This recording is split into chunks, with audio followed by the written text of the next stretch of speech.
নিয়ে নিছে। আরে ভাই ওনার ওয়ালেট চুরি করি নাই। তুই একটা মেয়ের পার্স চুরি করছস, তারপর আবার মিথ্যা কথা বলতেছস? আরে ভাই আমি ওনার ওয়ালেট চুরি করি নাই।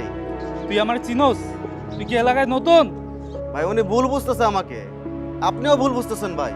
ভাই ও এমনি এমনি স্বীকার করবে না, পুলিশে ফোন দেন, পুলিশ আসুক, তারপরে দুটো ডান্ডার বাড়ি খেলে এমনি এমনি সব স্বীকার করবে। ভাই বিশ্বাস করেন আমি ওনার ওয়ালেট চুরি করি নাই।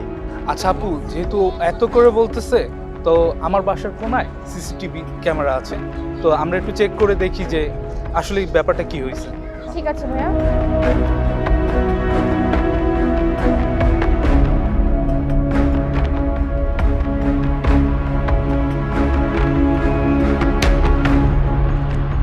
আপু এই যে দেখেন, এই যে ও কিন্তু আপনার ওয়ালেটটা নেয় নাই। একটা ছেলে এই ওয়ালেটটা নিয়েছিল, আপনার ওয়ালেটটা পড়ে গেছিল, তখন ও তার থেকে উদ্ধার করে ওয়ালেটটা রাখছে। আর তখন হয়তো বা আপনি দেখছেন, এজন্য ওর ভুল